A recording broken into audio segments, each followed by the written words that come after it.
This episode of the Jiu-Jitsu Times podcast is brought to you in part by No Judges Needed BJJ Apparel and Lavender Lane CBD products. You can use the promo code JJT for 20% off your first order at No Judges Needed, and the code JJ Times 20, all uppercase. Last two items are numerical for 20% off your first order of CBD products. Thank you very much for sticking with us. Enjoy the show. Hello, everybody. Welcome back to another episode of the Jiu-Jitsu Times podcast. I am your host, Kevin Bradley, joined as always by my co-host, Mr. Kevin Gallagher. And buckle up because it's a bit of a heavy episode this week. In the wake of continued instances of police brutality being caught on film, the public discourse regarding law enforcement has reached a fever pitch. Of the factors at play, is insufficient training one of them? When an officer decides to violently engage a suspect, how many of them really know what it is they're getting into? Here to discuss these topics and more is Tom DeBlas, black belt, and Miami Police Reserve Officer, Mr. Freddy Trillo. Freddy, thank you so much for joining us here today. How are you? Doing great, man. Thank you. Thank you for having me. Yeah, thank you for coming. And that's Miami-Dade. Miami Police and Miami-Dade, two different departments down here. I apologize, sir. No, it's all good. They're both good departments. I would very much not like to piss off the Tom DeBlas black belt. I think that I could go my whole life without doing that. I've met a few of you guys, and you're a bit crazy. How does the Tom DeBlas, so are you originally from down south, or where were you from? No, I was born in LA, Los Angeles, and then raised here in Miami, Florida. And I lived here pretty much all my life. Became a cop at a very young age, and I started training at a young age. I was one of the first guys to start training jiu-jitsu, probably one of a handful in the U.S. back at the time. This is mid-'90s. So, yeah. What came first, law enforcement or jiu-jitsu? Law enforcement. Okay, so what made you want to go out and how did you discover jiu-jitsu as a cop? How much time do I have? Yeah, all the time you need, buddy. It's my story is quite unique. Most cops nowadays, let me just stick with me. I was young. I was maybe 22, 23 years old when I was a rookie cop, and this was 1991, 92, around there. I thought that the police academy, you would think that the police academy had the best instructors for all subjects, firearms, self-defense, everything. And that they would prepare an officer well enough to go out there and perform a very hard job, and a job that your job is in danger the moment you walk out of the house because you're in uniform. And when you're in uniform, you're a target, So I thought that the training that the police department provided was going to be sufficient. And that was not the case. So how this all started, how I started my career in jiu-jitsu was I made a traffic stop on a subject that, unknown to me at the time, he had committed a carjacking. He beat up an elderly person, stole his wallet, stole his car keys, and stole his car. I was working in an area where, I just see this car speeding. Now I'm a rookie guy. I'm a rookie officer, young. I see this guy speeding. I pulled him over because I just saw him speeding and blowing through a stop sign, and to me, it was a traffic stop. I didn't know that the guy I was pulling over had just committed a robbery, and that's not his car, committed a serious crime. I didn't know that. He pulls over, and most people, they'll wait in the car. Yes, officer, what did I do? Blah, blah, blah. He didn't do that. He got out of the car. The moment I stopped, when you stop a car, the proper procedures is you get on the radio, you notify your dispatcher that you're on a traffic stop, you give description of the car, description of the location you're at. In case something happens, other people, other units know where you're at and who you had stopped. I didn't have a chance to do that because the moment he pulled over, he immediately exited the car and started walking towards me. Now, I've always worked high crime areas. This was a pretty, I wasn't in a real nice area. I was a really high crime area. So you have to think quick on your feet, I did not have time to tell the guy, hey, can you please stop a second? I need to get on the radio and call this in. No, you got to stop what you're doing and get out of the car and address it because you don't know what this guy's doing. He's walking towards you. You sit in your car, you're as good as dead if they pull out a gun. So I got out of the car, and the one thing I always had was street sensibility. So I could read people like a book, I grew up poor. I grew up in the streets. Although I was not a criminal, I had street sensibility. So I knew I was dealing with something more than just traffic here. As he walks towards me, I said, man, I got to throw this guy off. So I said, whoa, whoa, whoa. I'm going to use my hands. I'm Latin, so I got to use my hands on this one. You're good, brother. So I was like, whoa. What's going on, bro? Do you have an emergency? Is somebody hurt in your family? Is there something I can help you with? So what that does is buy me time because it kind of stopped him. He was walking rapidly towards me, but when he sees me ask him if he's okay, he stops as if to say, oh, this cop obviously doesn't know what I just did. So I'm like, I just saw you speeding and I want to make sure that you're okay. Is everything fine? Yeah, everything is fine, officer. Okay, you sure? Because you look like you're nervous and, yeah, everything is fine. Okay, so do you have a license? I just want to make sure that you're okay. If everything is good, then you're on your way. He goes, yeah, I got a license. He checks his pockets, pulls out a wallet, opens it up. Now, this gentleman I stopped happened to be a black male, like 6'2", 230, 40 pounds. He was shredded. Shredded guy. I'm 5'9". Okay. And he pulls out a wallet and a white person's ID just starts floating in the air, and lands on the floor in between his legs. He looks down, I look down, he looks up at me, and it was on. He just rushed me. Now, the 9 months that I spent at the police academy never prepared me for that. They teach you how to hit people with a baton and all the little toys they give you, all these impact weapons. None of that was going to happen in this fight because he rushed me, he grabbed me, he picked me up, slammed me on concrete, mounted on top of me. This is 1992. There was no UFC. There was no ground and pound. I didn't know about the mount. Apparently, he did. He mounted me, and he just started going to work. Now,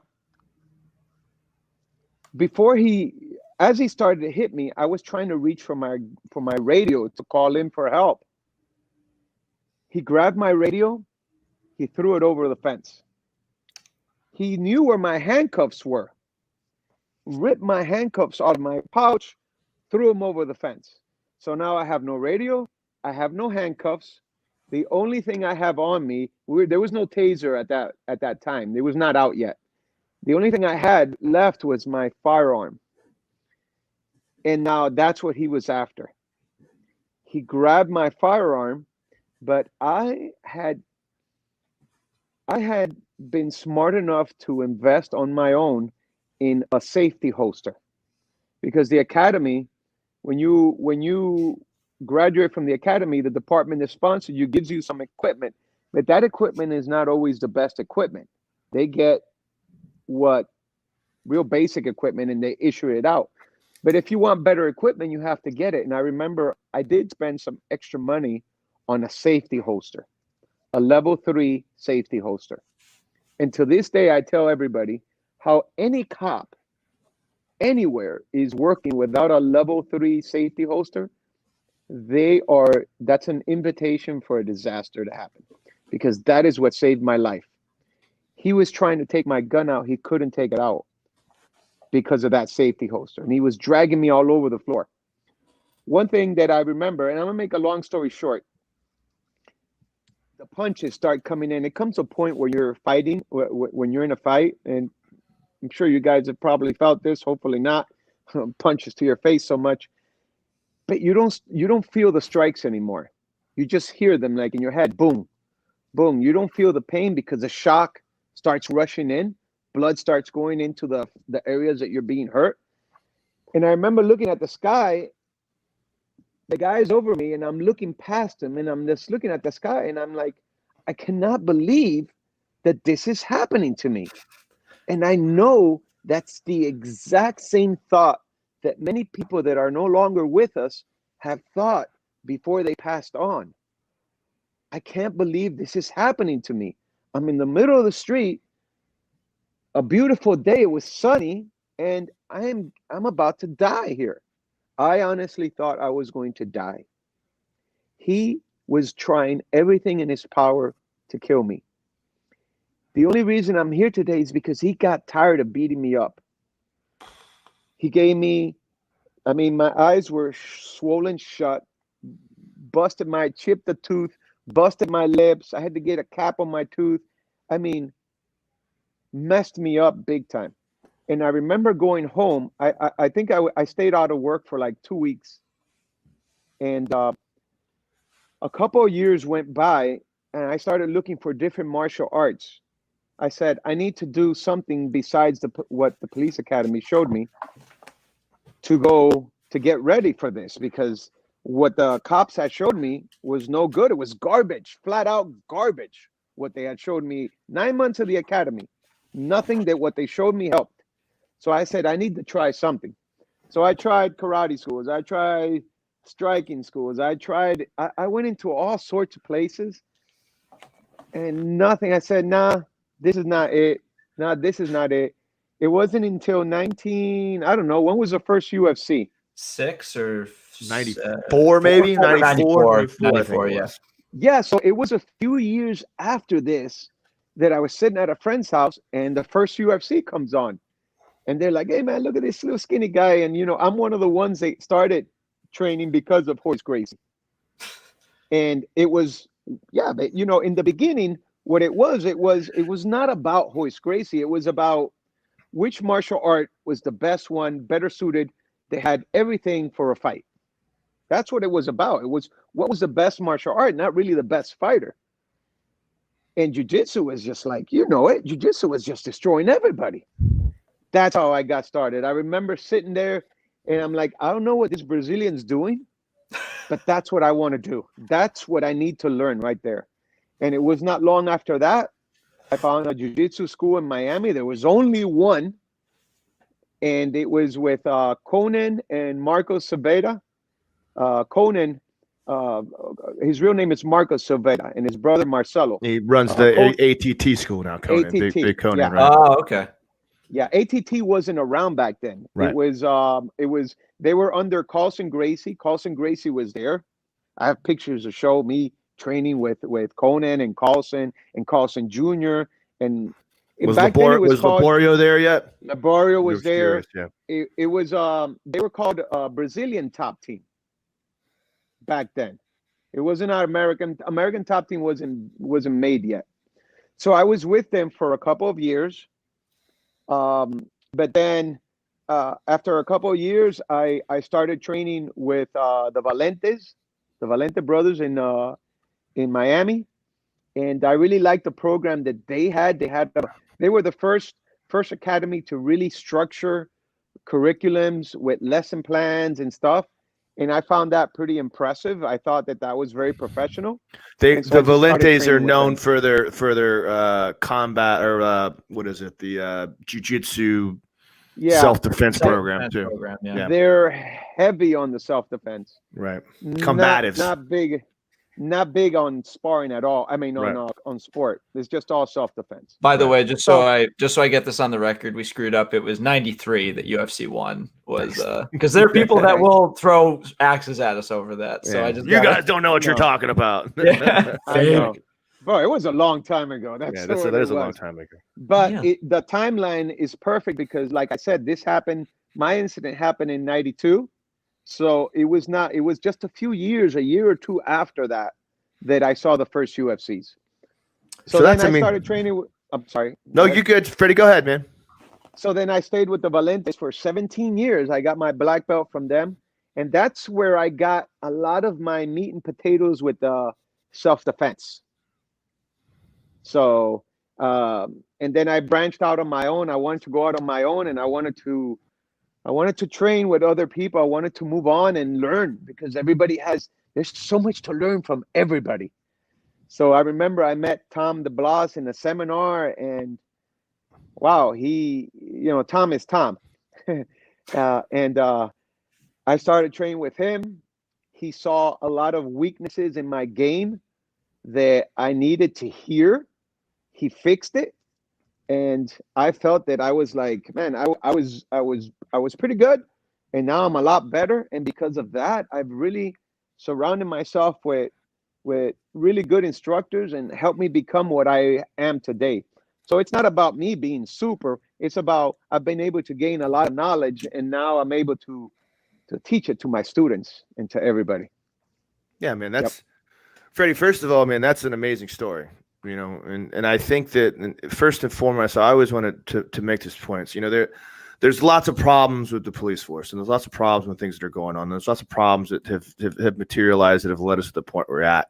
But like hearing your story really solidifies the fact that police officers have a very dangerous job, and they're forced to make very dangerous point of the moment decisions because their lives are in danger. Like if you didn't have, first of all, you're sitting in the field unprepared because you don't have, the safety lock for your gun that you had to go buy for yourself. Like if you don't have that safety lock that you bought for yourself, you're probably not here to tell this story.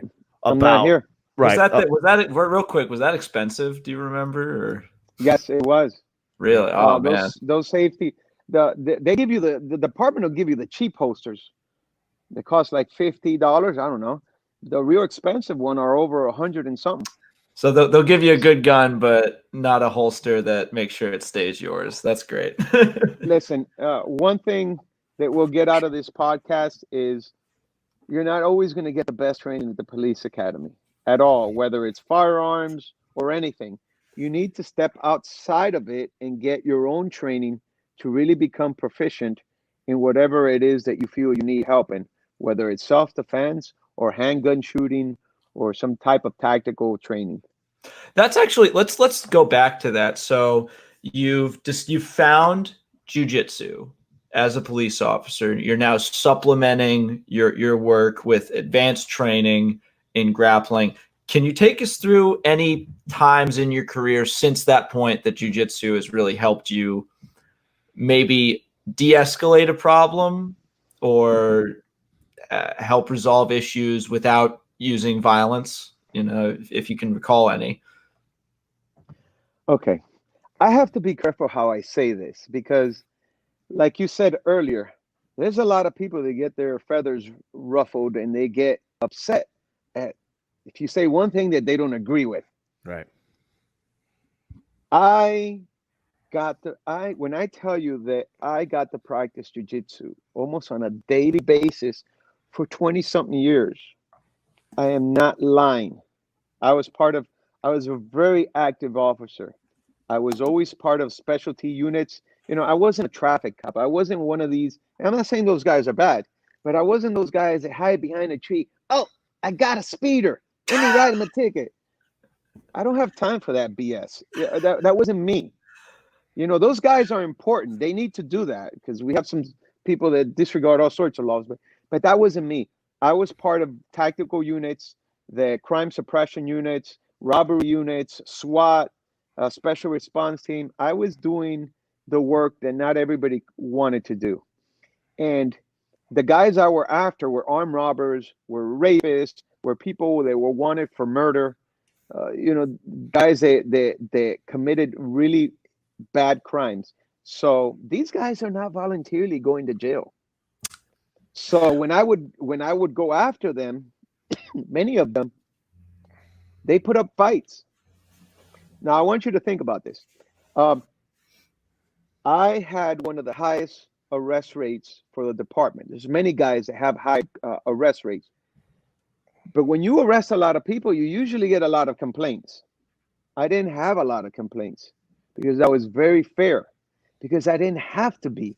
You guys know this. Whenever you train with somebody new that comes to the academy, if you go 10%, it's too much, because you know that it's overkill. They can't defend what they don't understand.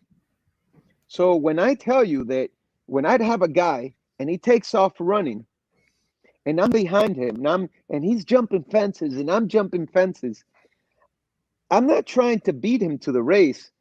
I had it all set up. I knew that all I had to do was keep an eye on him for at least 100 yards, because that's basically all they remember. This is an obstacle course when we're running, when we're jumping fences, we're jumping yards, roofs. It's an obstacle course. It's freaking, what do they call those people that jump from building to building? A parkour, Ninja warrior or whatever. Right. Yes, it was parkour heaven out there. All right. So I knew if I can keep an eye on him for about 100 yards, he starts to get tired. And then I catch up and then I catch him. By the time I catch up to him, it was easy. I would take him down. I would mount him. And I'd just sit mounted on top of him, looking at them with a big smile on my face. And their eyes are about this big. I'm telling you, and I put this out there publicly. There's nobody that I ever arrested will come out and say that I beat them up, because it didn't happen. Because what I would do is I would look at them and I'm like, are you tired already? When you get tired, and I would take off my handcuffs and put it right next to them. So when you get tired of fighting and trying to get out, handcuff yourself. I'm not going to hurt you, but you're going to handcuff yourself.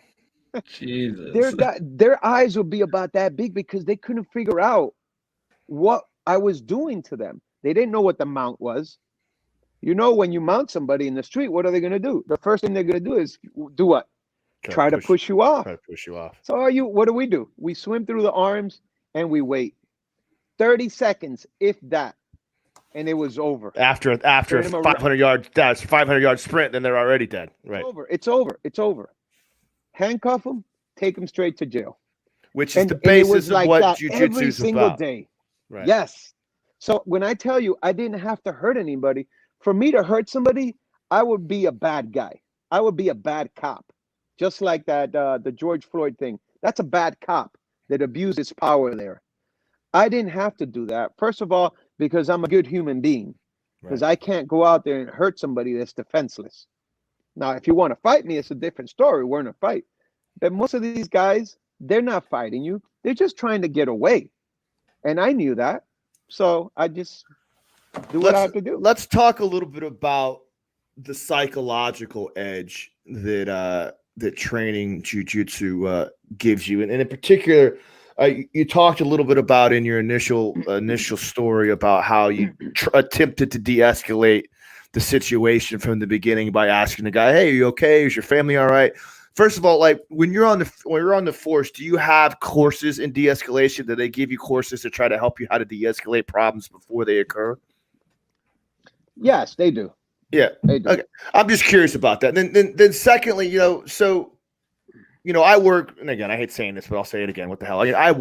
I work with police officers quite a bit. I work at a bar, and I work as a bouncer in a bar, and I just like you have to subdue people all the time, and very rarely have I ever had to hurt someone as much as I've wanted to on several occasions.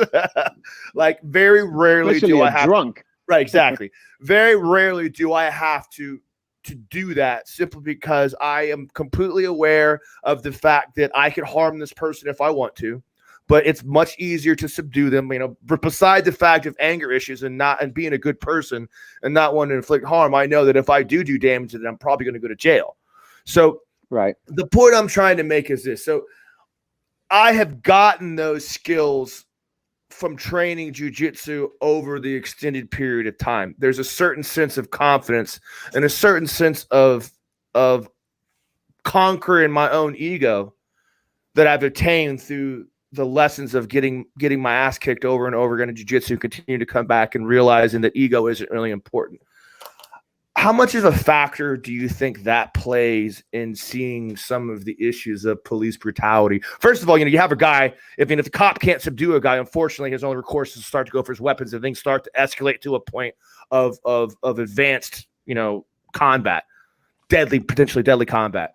But how much of that confidence, how much of that mental edge would help in maybe quelling some of the brutality issues we've seen?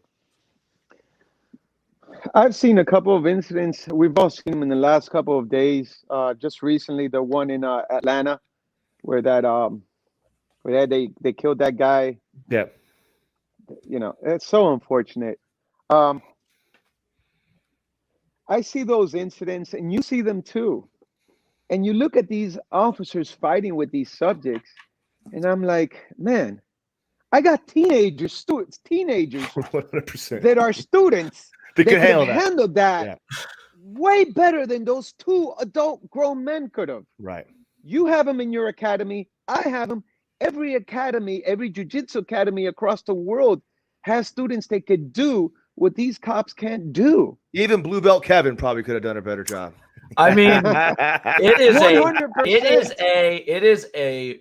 a statement because this is one of the few times where I'm like, yeah, and that's saying something. I should never feel like I could be more effective than an officer of the law. And that's something that I've thought about a lot, just because, there's also a few videos cropping up where, you see cops trying to subdue like younger kids. I don't know what the context is, but there's videos of cops trying to subdue kids, and these kids know a little jiu-jitsu.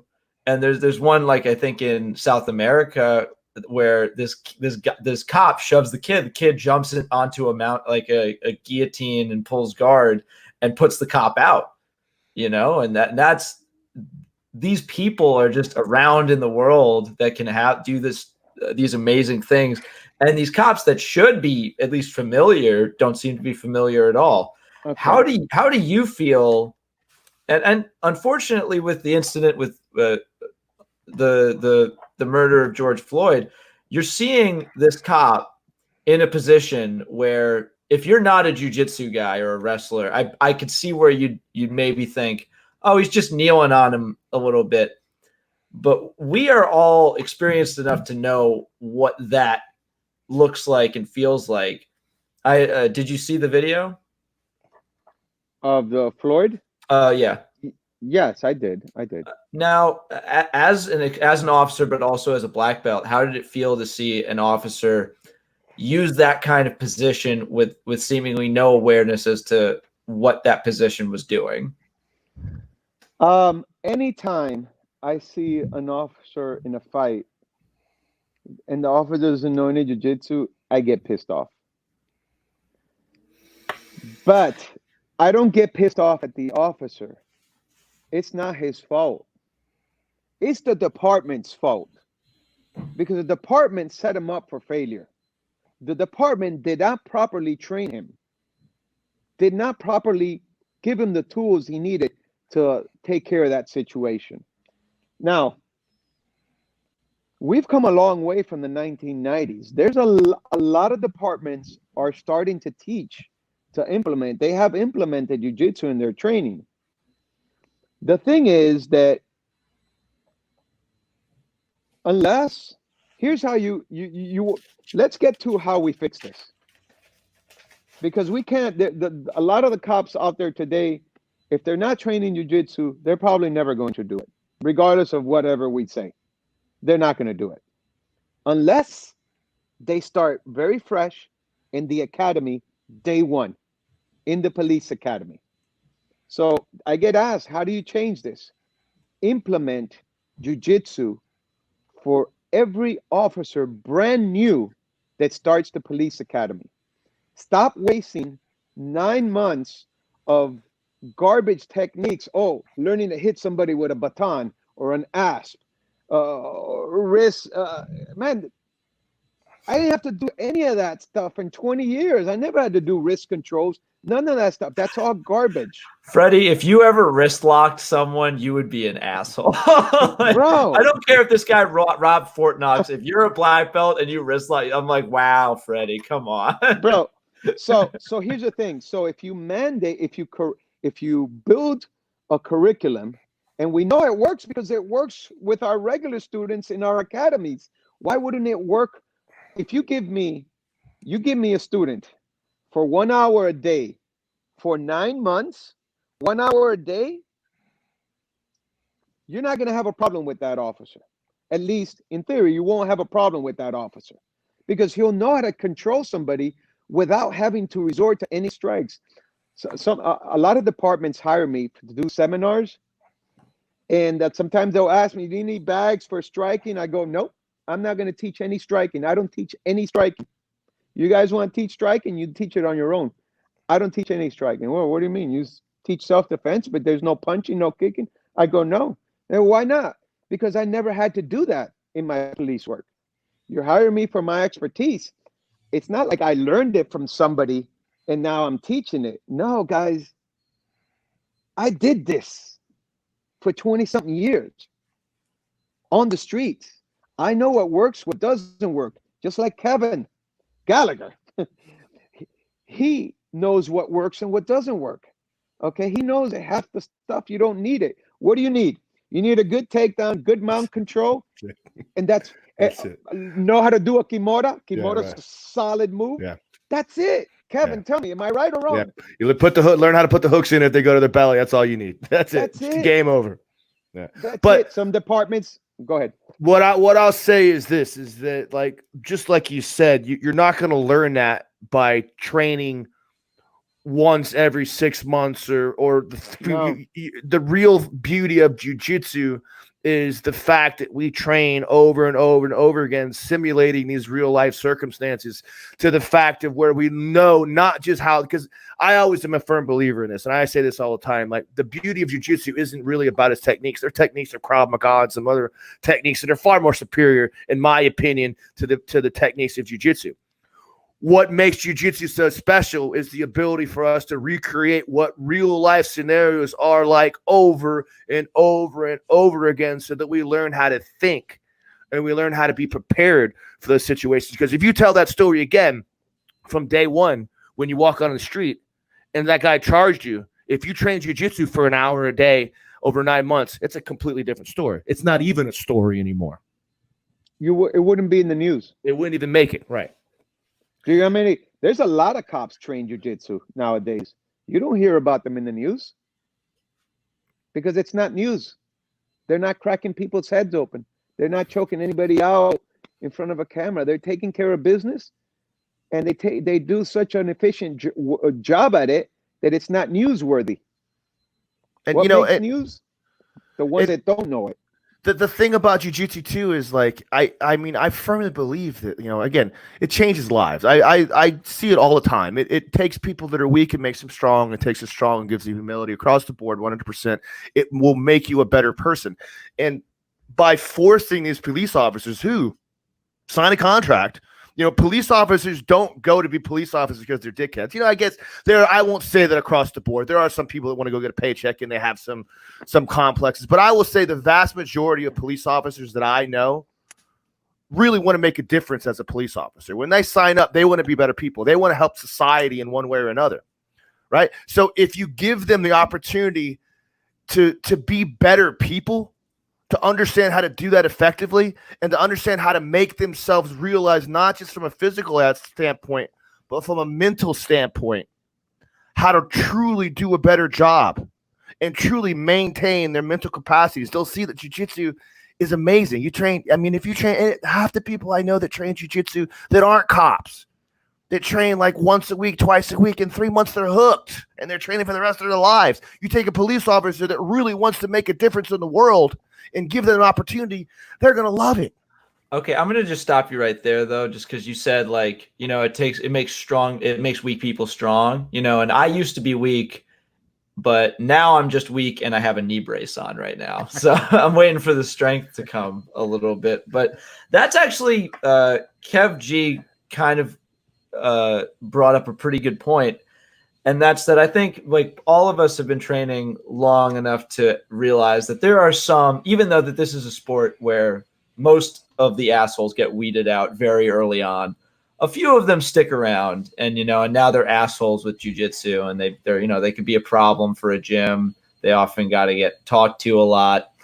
And one of the big arguments that I see against police officers getting trained in jiu-jitsu is that, oh, it's like, it's just giving them more weapons, you know, more things to use against people. You know, they don't need that. Yeah, from someone who's gotten like so much from jiu-jitsu as a police officer, what are your thoughts on that?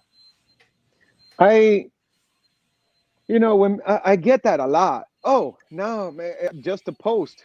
That's probably one of the main things that they bring up on the latest post that I did on social media, where I posted a picture of me in uniform doing a kimura on a guy with my knee across the back, not the neck. But I had many people, oh yeah, perfect. You're going to teach bad cops how to do jiu-jitsu. Well, they're already bad cops and they have a gun, so that's how much worse than that is it going to get. But I'm not going to deny the vast majority of cops that are good cops. Every profession has bad people in it.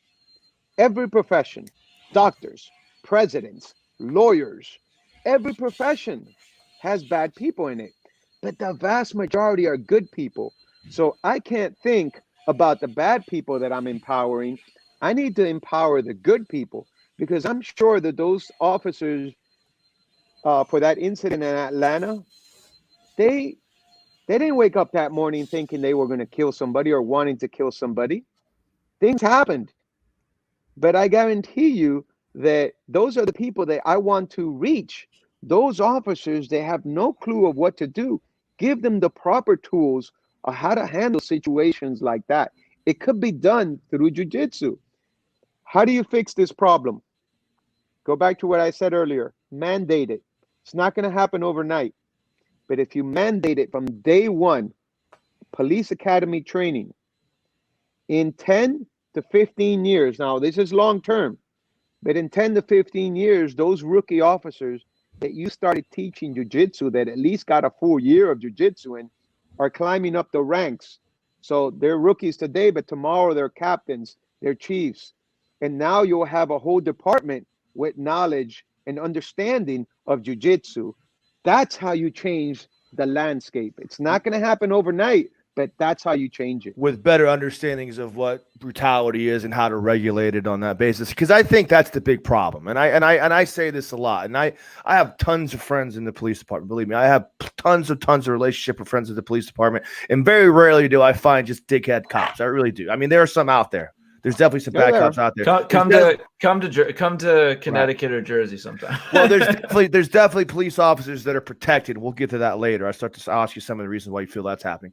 But like the point I'm trying to make is that the problem we're seeing is that systematically the failures of the police departments to police themselves and to learn proper training and correct issues of untrained officers ill-equipped to protect themselves and do the right thing have not been addressed. So we're continuing to see poor training and poor instances like what happened with George Floyd. That guy was just a dick. I'll get to that. That was just the there's nothing about poor training, ill-prepared. That guy was just an asshole. He was the head officer in charge, didn't give a shit. Apparently we're finding out he had a grudge against against George Floyd from before. Who knows what's going to pop up out of that? That guy was an asshole. Should have been fired years ago. But again, we'll get to that later. The point I'm trying to make is that, just like he said, we need to start correcting his issues. Let me ask you a quick question now. What do you believe is stopping the police from implementing a mandatory jiu-jitsu regimen or not allowing this to happen? Because, you know, us guys in jiu-jitsu, we know this. We've been saying this for fucking years. Like, why do you think there's resistance to doing that, or maybe not even an idea of why we should be doing it? I don't know about other states, but I know that in the state of Florida, a lot of the self-defense was based on 1970s striking Bruce Lee era stuff. And I don't know. No changes needed. Yeah, everything's fine. Everything's Yeah, you're right. There's a couple of guys sat at a ground table somewhere up north state and came up with a curriculum. And they said, this is a curriculum we're going to mandate to all all departments within the state of Florida. And then they went with that. And then, you know, shit starts from the top and flows on down. And then you have all the department heads across Florida. Well, if the state of Florida gave us this is what we got to follow. Right. And they would know better. They don't know better. Just because they're in the top. I mean, do you expect for President Trump to come up with a jiu-jitsu program? No. He has to appoint somebody up there that knows what they're doing to start a proper program. Same thing with jiu-jitsu. So it's been an uphill battle. In the 90s, I remember I was one of the first to start, definitely the first officer down here in Miami to start training jiu-jitsu. And I was the first to start showing jiu-jitsu at the police academy. And fast forward many years, now we got like 3 officers that are there that are black belts in jiu-jitsu. We have the officers there. Okay, the change has come, it's happened. But has it reached the top? It's reached departments, but has it reached the top? Now it has. We have a guy that we moved up there in the state of Florida. That they hired. He's a jiu-jitsu black belt friend of mine.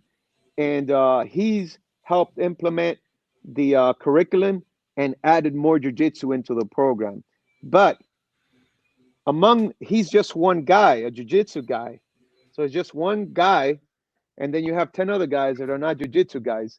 And everybody wants to hit their impo. Everybody wants, what about my Krav? Right. My Krav Maga. That can come in handy with the cops. I'm sorry, cops don't need to learn all that striking. That's what causes problems.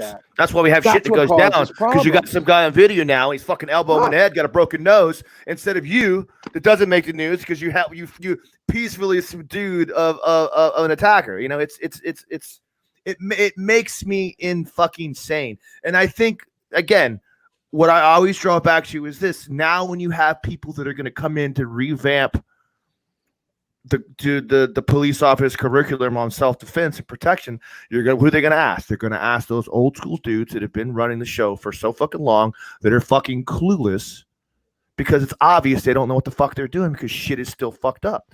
And they're so stuck in their ways. And the police department in general, and I apologize for this, but the police department in general there's this old school mentality of, we're the cops. We got this. We know what we're doing. Don't worry about it type thing.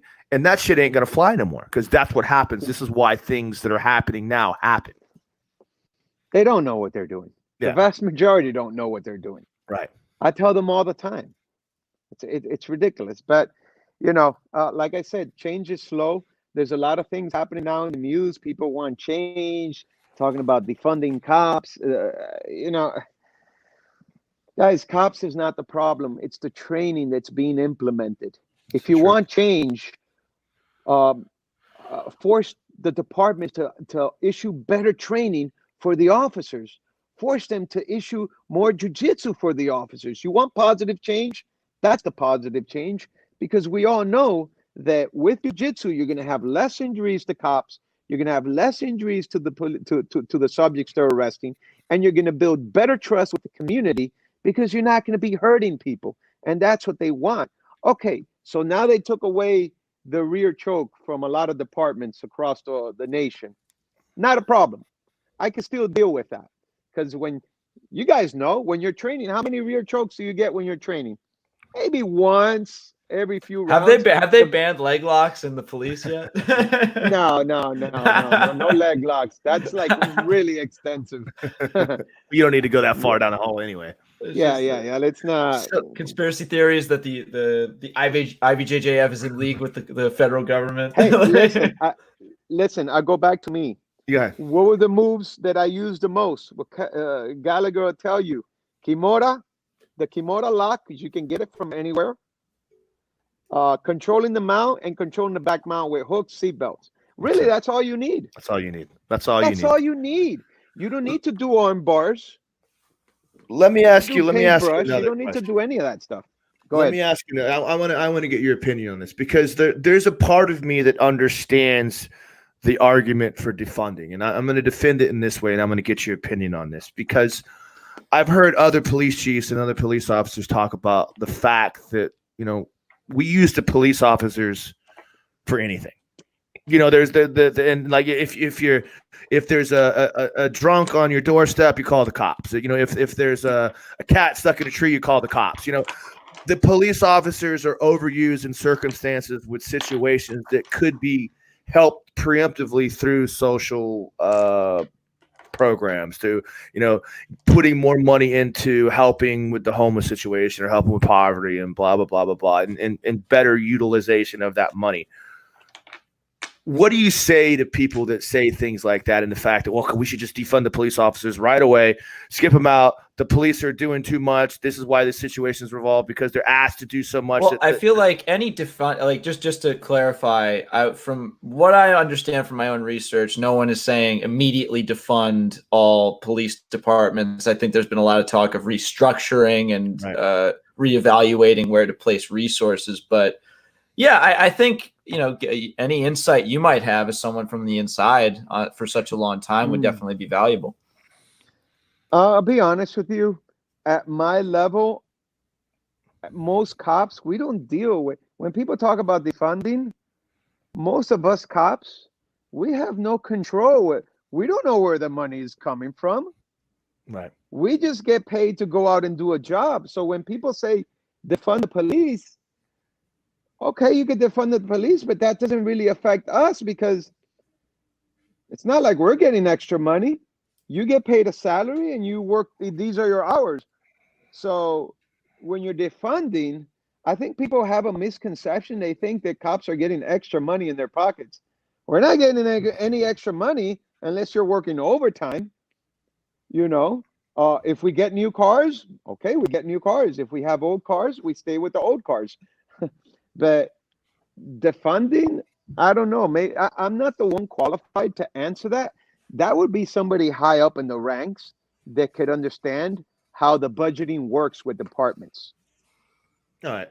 That's fair. I got one more question for you, then I'll let Kevin ask a couple questions. But this is something that troubles me on a level that we start to see why things are starting to unravel. Why do you believe on a systematic level that it seems to me that a lot of times bad cops that continually are abusive or continually have marks against them are allowed to stay on the force for whatever reason? Good old boy politics. He's a good cop. He just had a bad day. You want that guy on your side. If shit goes down, he's been on the force. He's experienced. Like, how much of that do you see, and what do you think are some of the issues behind that? The union is very strong.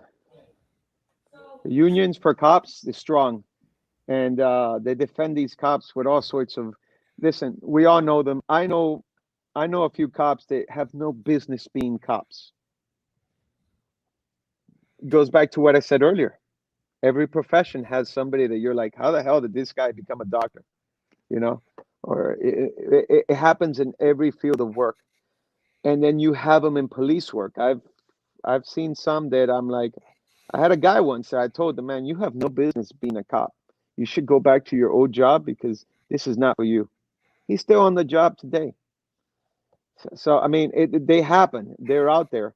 But cops have a lot of protections through the union. So that's one of the things that I hear they're trying to change. And You know what? I think that I'm actually open to it because, um, yeah, they need to be held to a little higher standard. And if you get so many complaints and you're still on the job, there's a problem there. Or You know, and if you're a tenured police officer and you've been along for a long time and you're just burnt out, because it happens, people get burnt out. I get burnt out from bartending. I can't tell you how many times I go into work. I just want to strangle people. I don't care. I'm so mad. You might not even be that bad of a guy. You just pissed me off at the wrong day, and I'm in a shit mood. You know what? I'm an authority figure, so you're gonna kiss my. I'm gonna come at you. That's just the way it happens. Freddie, and I feel bad about it. Freddie, you get a call. Hey, Freddie, Kevin Gallagher's gone insane, and you're the only cop that can stop him. But if I show up with a gi or something, it'll get his attention. I know. I fucked up real bad. the point I'm trying to make is like you don't have to fire these cops. You don't have to the disciplinary action could be you just find them a different position. If you don't want to fire the position, you take them off the force. But in my opinion, like, it needs to happen more often. Because a perfect example is this guy fucking Chavallo, or whatever the hell his name was, man. He had no business being out on the field anymore. He had so many goddamn marks on his fucking record. And it was clearly obvious to many of the people that worked with him and were around him, but he was a dickhead. A loose cannon waiting to explode. The problem is that patrol work is like your level 1 of police work. As you do good police work, you get promoted to specialized units. And if you mess up, you get kicked back to patrol. And that's like pretty general everywhere. So to find a bad cop in patrol is not uncommon. Right. That usually means he can't get to anything else because nobody wants him. So he's already in a pissed off mood. He's there. So he's already pissed off. Right. He can't do anything else. So they stick him in some shitty shift or whatever, and he's upset. And now you have a disgruntled cop at the public level, which shouldn't happen. Yeah. Maybe they should have put him in an office somewhere away from the public and do that. But yeah, I mean, that's all I could tell you on that. That's usually where they put troubled officers. They put them right back to patrol. Yeah, and again, just to kind of reiterate it, and I'll give it a break or something, like that's the problem.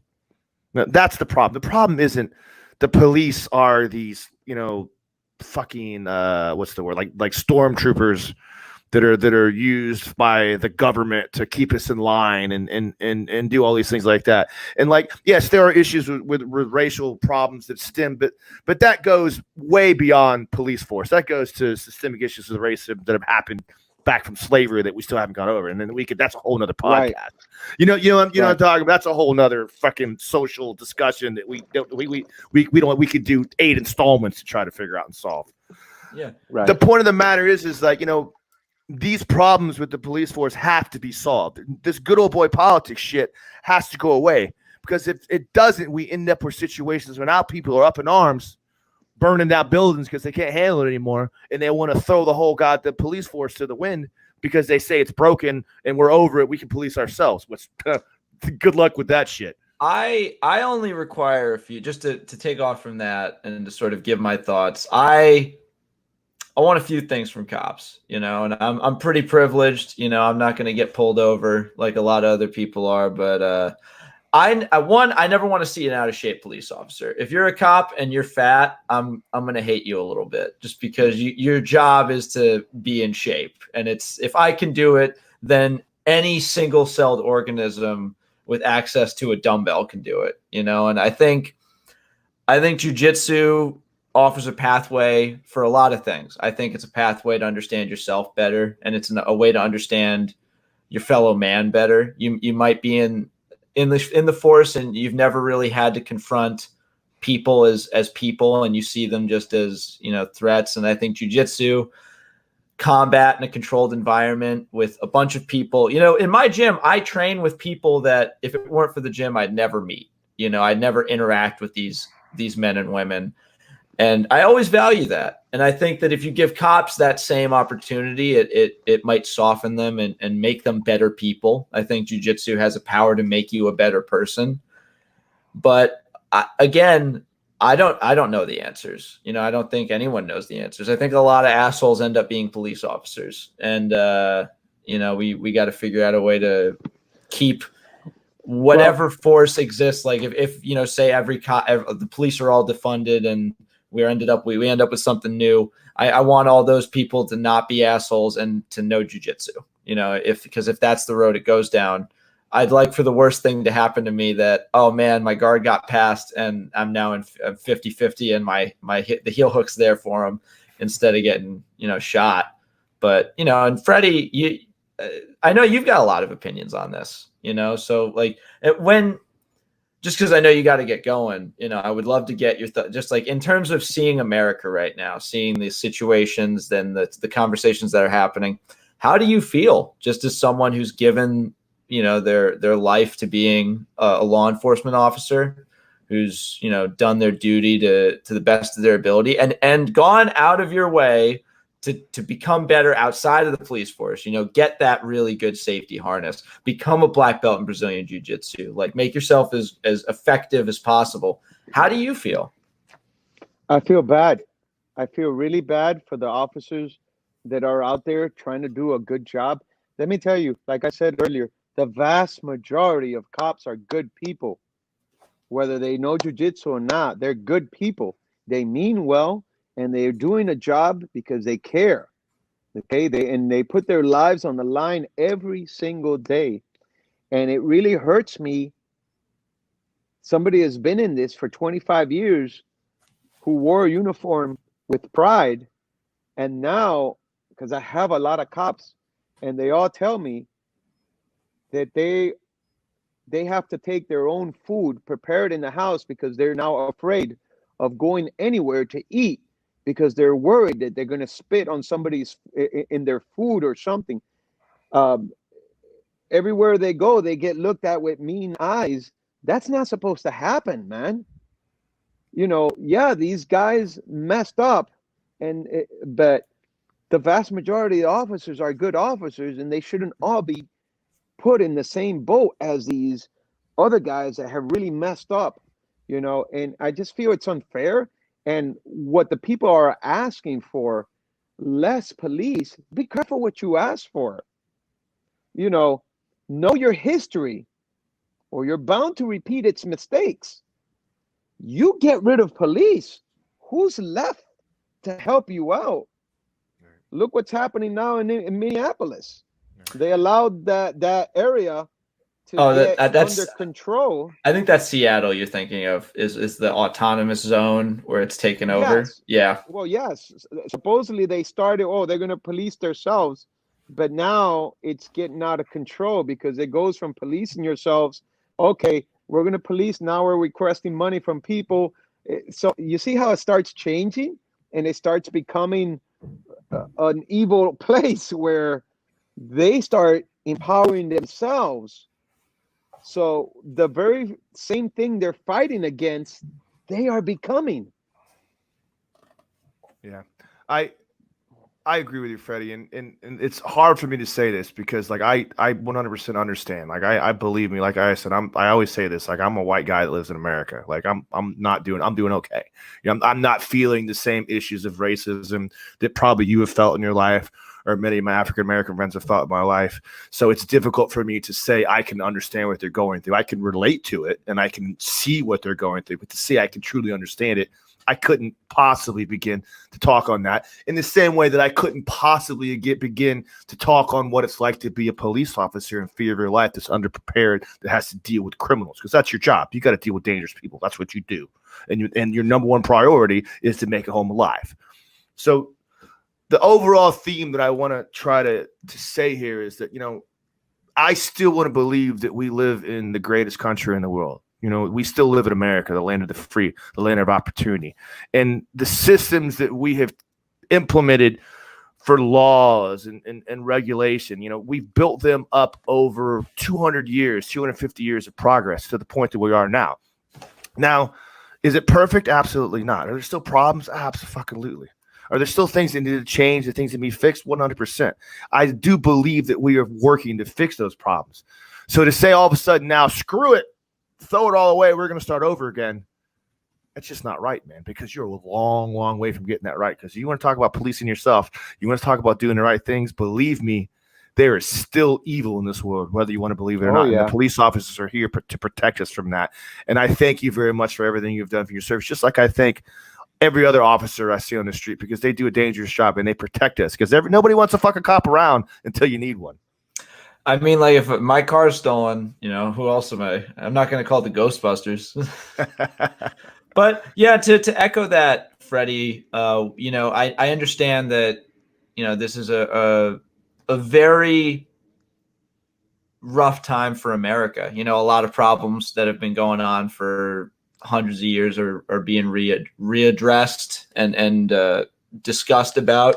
But it also, you know, a lot of good people who have chosen to be police officers are finding that life is also difficult. And I know having this conversation might not be something that you were super thrilled about, but we thank you for coming on and offering your perspective. And anything else you'd want to say before the close? Well, the reason I wanted to come on is because although the nature of how we having this conversation, it was not the best with those unfortunate incidents that are happening, but it is the best time for us to get the word out, and all of us to get the word out that we need more cops to start training jiu-jitsu. We all know that we need it, and the society, our world, would be a much better place if we were all trained jiu-jitsu. The chances of hurting each other or hurting the people that we're arresting will be significantly a lot lower. Less resorting to your impact weapons, taser, baton. Train hands-on from day one in the academy. Implement a jiu-jitsu program in your academy and go with it from there. And I guarantee you it'll work out. I know it because I did it. So that's the only reason why I say this, because I was a walking test kit. I'm going to take it one step further, Freddie, and say that you make these fuckers do it, even if they don't want to. You got some cop that says he doesn't want to do it. I'm tired. I do too much. You know what? Bullshit. You're going to take jiu-jitsu. We'll pay for it, but you're mandated to take at least one jiu-jitsu class a week. I'd say two, but one when we get it done, and make that part of your job. If you get paid to do it, you're paid to do it, but you clock in, you go to jiu-jitsu class. I mean, I think like it would be great if all the right people knew jiu-jitsu, but in the inverse of that, I would also love it if I was the only one that knew jiu-jitsu on the planet, because I'd be like a wizard, man. I'd be like, hey, check this shit out, do some like crazy jiu-jitsu. Everyone's like, what is that? And I'm like, I'm not telling you. It's secrets, some magic. I just go on a rampage. But yeah, Freddie, if for my money, you're a gold example of what a cop should be in terms of, you know, getting yourself ready for your job and implementing the safest way to take someone down. It's the safest way for you to be a cop is to do jiu-jitsu, because you're not gonna hurt any. You're like that. You are in such control of yourself that you're only gonna hurt someone.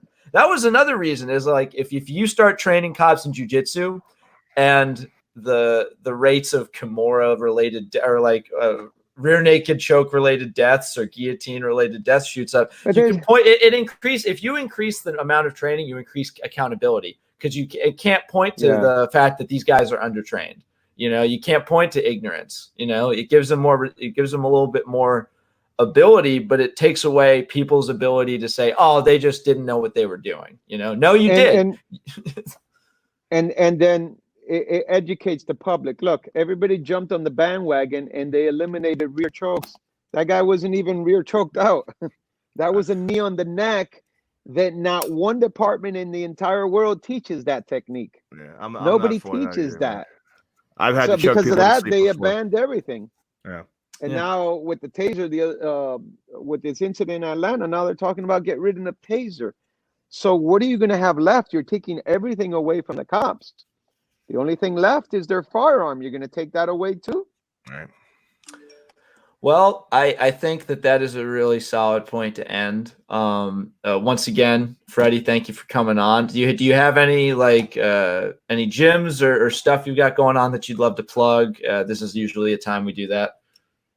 Well, I have my academy, Trillo Jiu-Jitsu Academy here in Miami Gardens, Florida. I have a lot of cops training. Cops are lazy, so we got to push them. A lot of them 100%. are. Yeah. They That's are true. very, very lazy, so you got to push them. I mean, think of all the cops that train. It's just like 1% of an entire department. That's why you make them That do just it. shows you. And on Gotta force it to that. and on a personal note, to the one police officer in Southbury, Connecticut, that followed my mom one time for a few miles because she had an expired license plate and decided to really make her day miserable about it. Go fuck yourself. Yeah, But that's all I'm going to say.